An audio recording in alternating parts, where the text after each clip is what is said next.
ध्यानाभ्यास के लिए कृपया अपने नेत्रों को बंद कर लीजिए। अपना ध्यान अपने आप पर लाइए।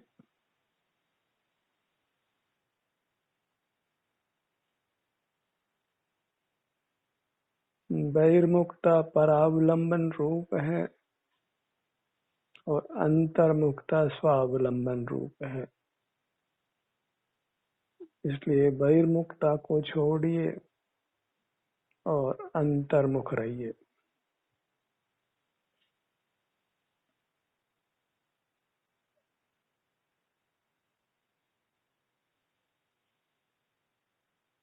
जब तक हम सूक्ष्म मूर्त कर्मों से बंधे हुए हैं तब तक हम कुशल नहीं हैं।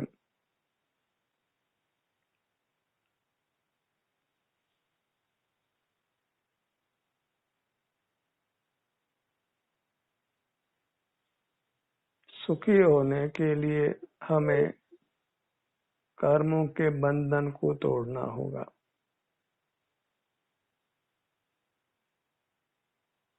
जीव कर्म के उदय से ही दुखी होते हैं। कर्म का उदय होने पर ही बाहर में प्रतिकूल प्रसंग उत्पन्न होते हैं।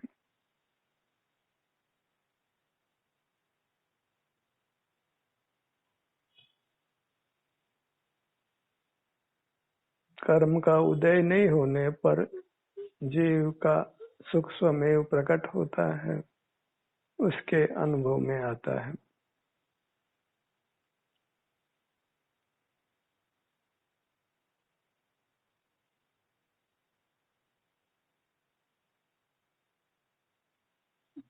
जीव और कर्म की संधि में अपने ध्यान को लाने से वो कर्म की संधि टूट जाती है और जीव सुखी होता है।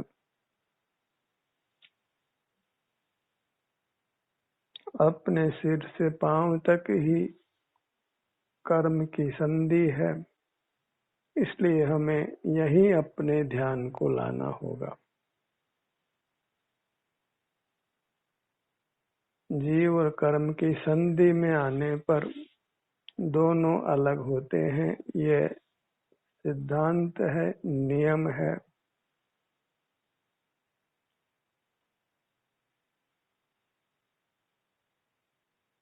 अपने सिर से पांव तक ही अपने ध्यान को लाने पर हम कर्म की संधि को नष्ट करते हैं और कर्म की संधि नष्ट होने से हम सुखी होते हैं।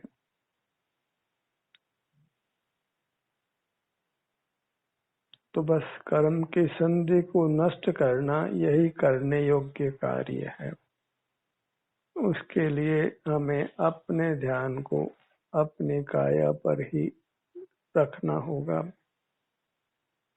कर्म के संबंध को तोड़ने के लिए। यहाँ कर्मोदय के अनुसार सुख दुख होता है। तीव्र उदय हो तो शरीर में दुख का अनुभव होता है और तीव्र उदय नहीं हो तो हमें यहाँ साता रहती है, सुख का अनुभव होता है।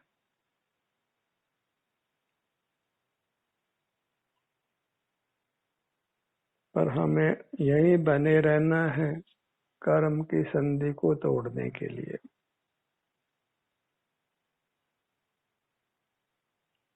सामान्य जीवों को तो अपने बंधन का ज्ञान ही नहीं है।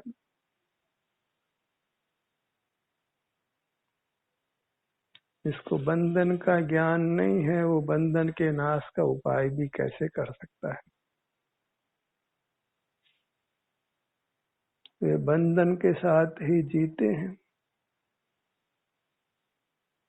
कर्म ही उनको नूतन शरीर में जन्म देता है और कर्म ही आयु पूरी होने पर जीवन हर लेता है। कर्म के उदय से ही इंद्रिय ज्ञान होता है। कर्म के उदय से ही शरीर में वेदना होती है। जितना कुछ संसार का रूप बनता है वह सब कर्म के उदय से होता है। कर्म का नाम दूसरा विधि है, विधाता है। सारे संसार का नियंत्रण इस कर्म रूप विधाता के पास ही है, जो सर्वांग में हमारे साथ बंधा हुआ है।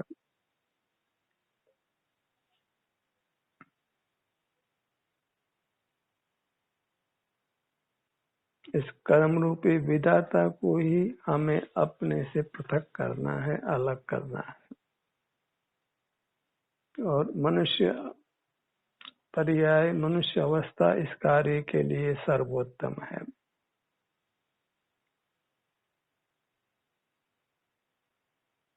इसलिए अपने ध्यान को सिर से पांव तक कायम रखना है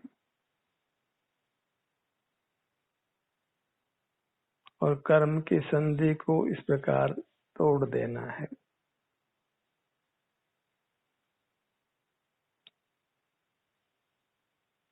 और अपने आप को सुखी बना लेना है।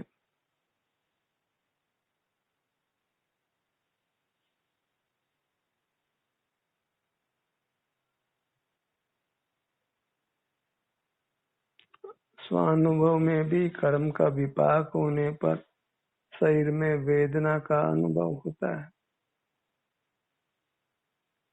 इसलिए हमें उस वेदना का अनुभव भी अभी करना है। कर्म का ताप समझकर, तप समझकर, जिस ताप को सहकर हम कर्म के बंधन से छूट जाते हैं।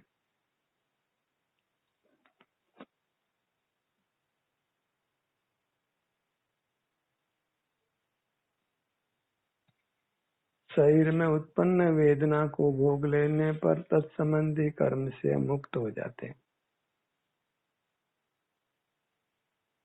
इसलिए वेदना से बिल्कुल घबराना नहीं है।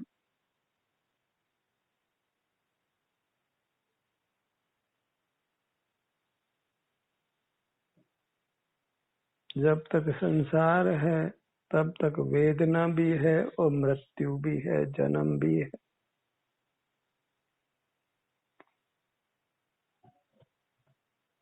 इन सब से मुक्त होने के लिए हमें अपने ध्यान को अपने पर ही रखना होगा।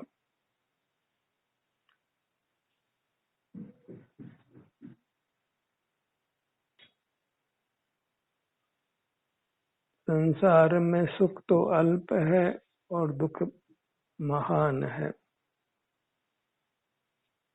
दूसरों के ही दुख को देखकर हमें समझ जाना चाहिए संसार के स्वरूप को, बाहर के संसार से विरक्त हो जाना चाहिए। जो दुख दूसरों के साथ है वह कल हमारे पर भी हो सकता है, यदि कर्म के उदय को नहीं मेटा जाए।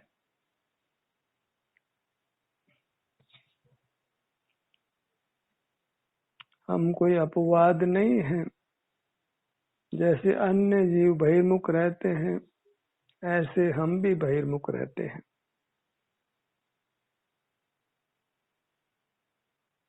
हमारे साथ कोई अलग न्याय नहीं है।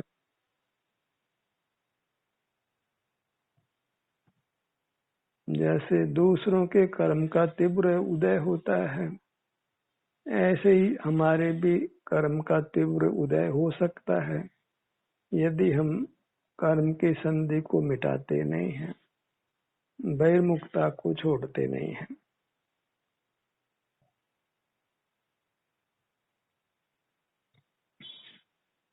अपने मुद्रा पर लक्ष्य बनाए रखिए, दृढ़ संकल्प के साथ कि मुझे कर्म की संधि को तोड़कर मुक्त होना है। कर्म की संधि नहीं रहने पर संसार समाप्त हो जाता है। मूर्त स्थूल मूर्त काया के बंधन से भी जीव मुक्त होता है, नूतन शरीर ग्रहण नहीं करता है। नूतन शरीर उत्पन्न करने वाला कर्म है, यदि उसको नष्ट कर दिया जाए तो फिर नया जन्म नहीं मिलता है। सारा पुरुषार्थ बस कर्म के नाश में लगाइए, कर्म क्षय में लगाइए, जीव और कर्म की संधि में ध्यान को लाकर। कर्म कोई दिखाई नहीं देता है, इसलिए बस सिर से पांव तक जो अपना संवेदन होता है सुख दुख का, वही संवेदन करते रहिए।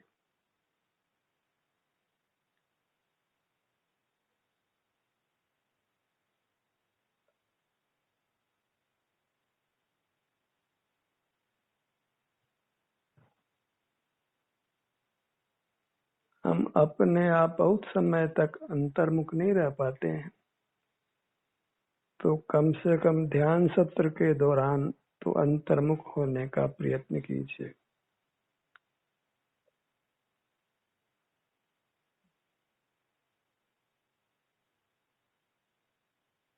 सुनना तो एक बहाना मात्र है, बस इस बहाने को ग्रहण कर ही आप अपने ध्यान को अपने पर बनाकर रखिए।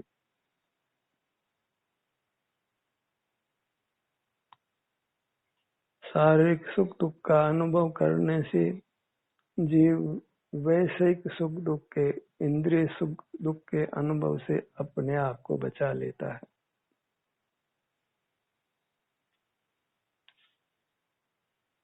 इंद्रिय सुख दुख का अनुभव करना ही आर्त ध्यान है, आकुलता रूप है,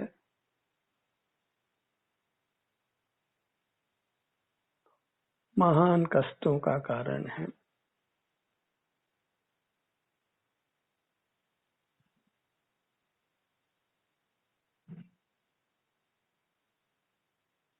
अपने ध्यान को अपने शरीर में विचरण करने दीजिए, इसी के विभिन्न भागों में विहार करने दीजिए, विभिन्न भागों की शारीरिक सुख दुख की स्थिति का अनुभव करने दीजिए।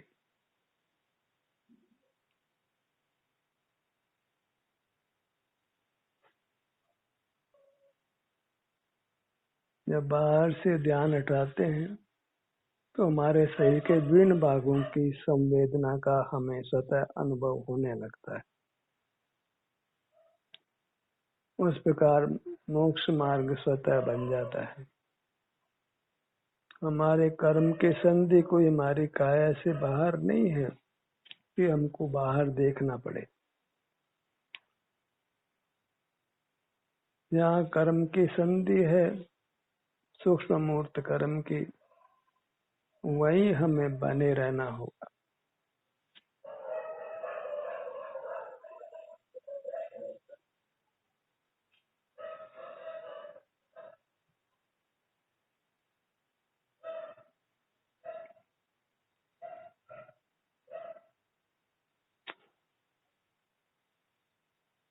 बाह्य पदार्थ, मूर्त पदार्थ, वे उनमें न सुख होता है न दुख होता है, इसलिए वास्तव में वे सुख दुख नहीं देते हैं।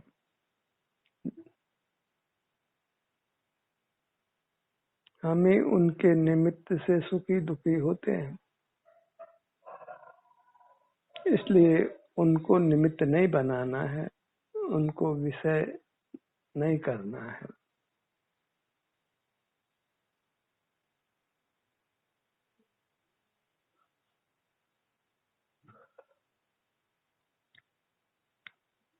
इस अमूर्त जीव का मूर्त पदार्थों के साथ कोई संबंध नहीं होने पर भी, कोई मेल नहीं होने पर भी, एक जाति नहीं होने पर भी, अनादि से हम इस विजाति के साथ बंधे हुए हैं। जो अनादि होता है उसका कारण तलाश करना वृथा है। यह वस्तु स्थिति है, उसको स्वीकार कर लेना चाहिए। अनादि से जीव मूर्त के साथ बंधा है। और उसका दायित्व है कि वो इस संधि को, कर्म की संधि को, बंध को तोड़े।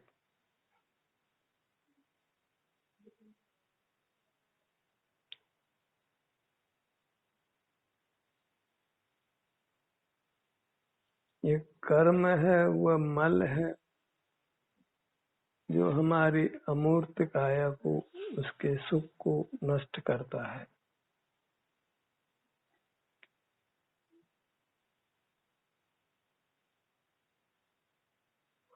नाना योनियों में जन्म देता है और मृत्यु को प्राप्त कराता है। नाना प्रकार के रोग उत्पन्न करता है।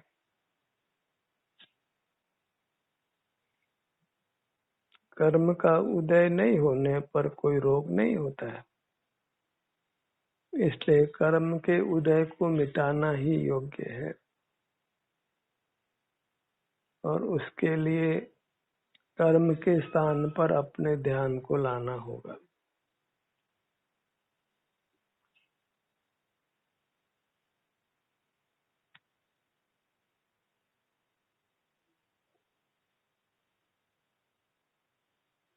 अपनी मुद्रा का लक्ष्य रखिए,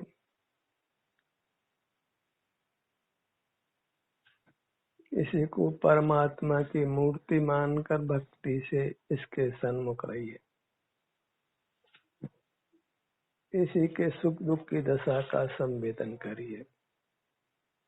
इस परमात्मा को कर्म की संधि से मिटाइए, कर्म के बंधन से छुड़ाइए।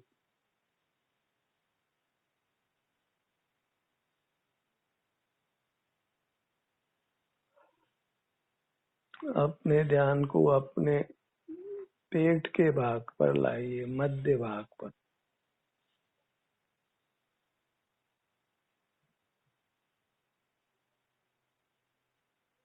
जैसे ही हम अपने शरीर के किसी भी भाग पर आते हैं तो हमारे सर्वांग आत्म प्रदेशों से बद्ध कर्म अलग होने लगता है।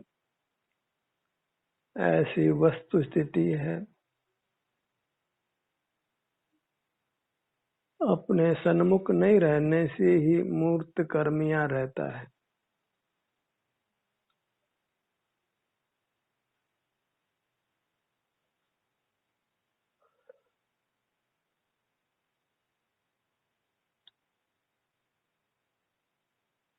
पेट के भाग में उपस्थित रहिए।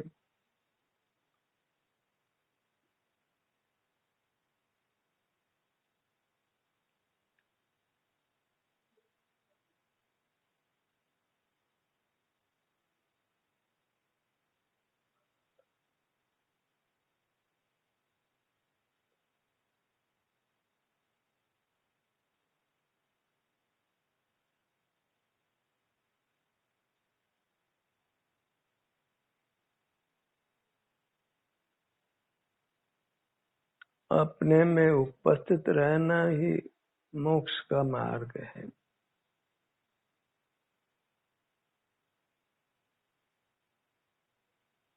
गृहस्थ हो या साधु हो, जो अपने में स्थित रहता है वह कर्मों का नाश करता है।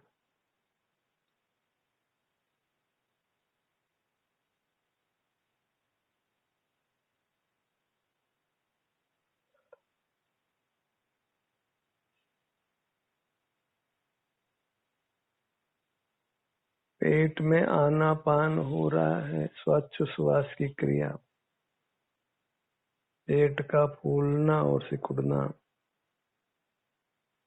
उसको बस अनुभव में लीजिए।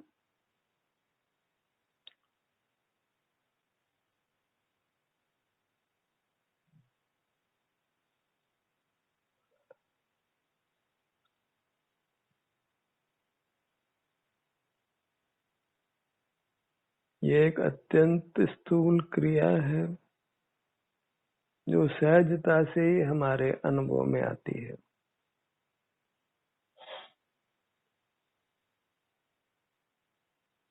इसलिए इसका अनुभव करते रहना कोई कठिन नहीं है।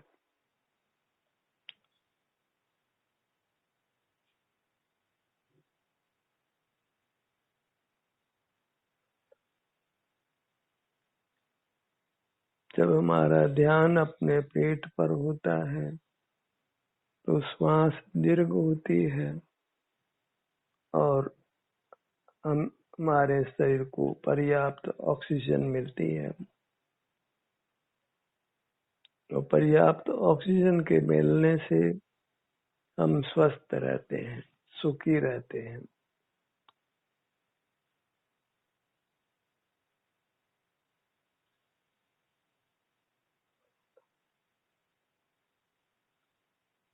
श्वास उच्छ्वास।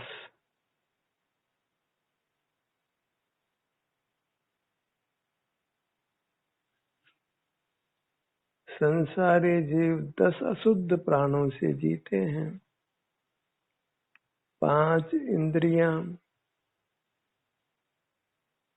मन का बल, वचन का बल, काया का बल और आयु कर्म का विपाक, आयु कर्म का उदय और श्वासोच्छ्वास।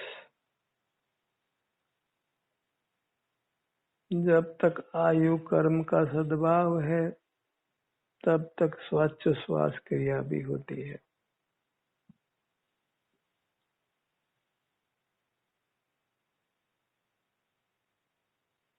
बस एक आयु छोड़कर दूसरे स्थान में जन्म लेने के बीच में, जिसको हम विग्रह गति कहते हैं, बस उस काल में मूर्त काया का संबंध, स्थूल मूर्त काया का संबंध नहीं होने से श्वासोच्छ्वास क्रिया नहीं होती है। अति अल्प समय है।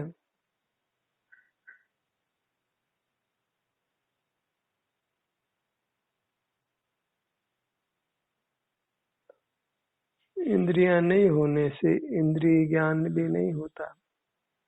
मन नहीं होने से विचार क्रिया भी नहीं होती और मस्तिष्क नहीं होने से स्मृति ज्ञान भी नहीं होता।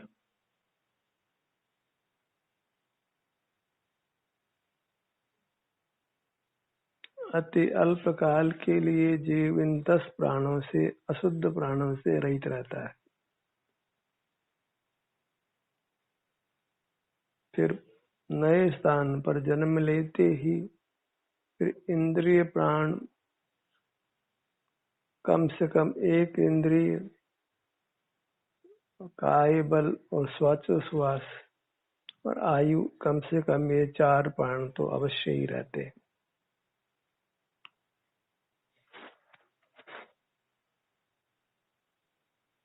इस प्रकार जीव अशुद्ध प्राणों से जीता हुआ नाना दुखों को भोगता है। इन अशुद्ध प्राणों से मुक्त होने के लिए 10 प्रकार के जो कहे गए हैं, उनमें से इन 8 प्राणों से 5 इंद्रिय, मन बल, वचन बल, काय बल, इनका उपयोग मत करिए। आयु और श्वासोच्छ्वास पर हमारा जोर नहीं है, जोर करना भी नहीं है।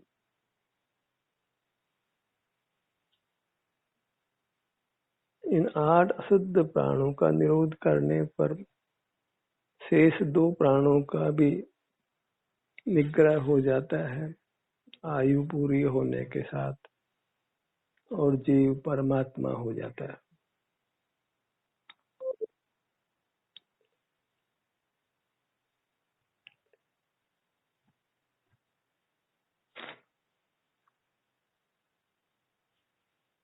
ये सब हमारे बंध की कथा है जो मुक्त होने के लिए इसकी जानकारी हमें अंतर्मुख रहने में सहायक होती है।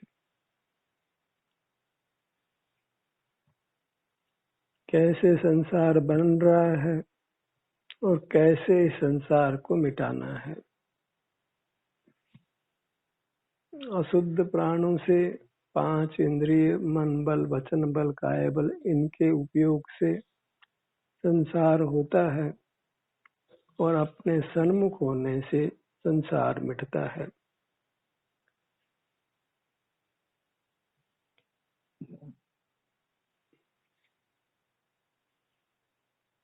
अशुद्ध प्राणों से जीने से कर्म का बंधन होता है और अपने सन्मुख जीने से कर्मों का नाश होता है। अपने ध्यान को अपने मुखमंडल पर लाइए।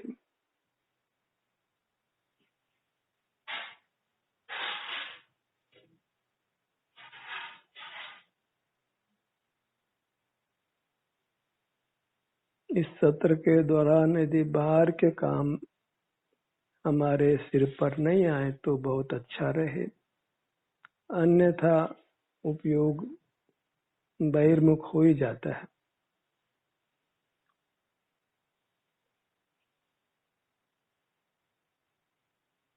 वो बहिर्मुख होना ही अशुद्ध प्राणों से जीना है। अशुद्ध प्राणों से जीने से ही संसार बनता है, नूतन कर्मों का बंध होता है।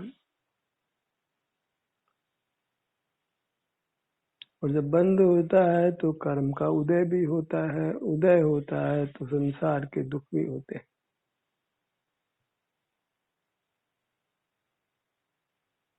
बस अपने विस्तार पर ही दृष्टि को बने रहने दीजिए।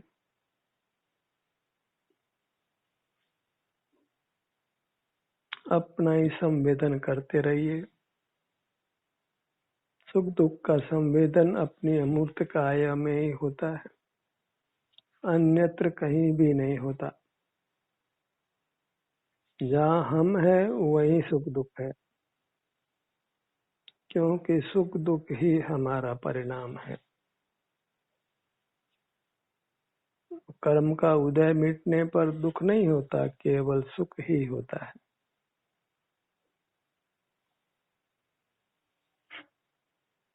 अपनी मूरत, प्रभु की मूरत जो अकृत्रिम है, किसी ने इसको बनाया नहीं है और कोई इसका नाश भी नहीं कर सकता है। एक भव से दूसरे भव में जाते हैं, वो ऐसा होता ही रहेगा यदि हम बाहर की दुनिया को छोड़ते नहीं हैं। जो पर पदार्थों की दुनिया है उसको जब तक हम अंगीकार करेंगे तब तक हमको भवांतर में जाना ही होगा, जन्म मरण करते ही रहना होगा। पर पदार्थों को छोड़ने के लिए पर पदार्थों का ज्ञान ही छोड़ना पड़ता है, बहिर्मुखता ही छोड़नी पड़ती है। अपने सन्मुख ही होना होता है।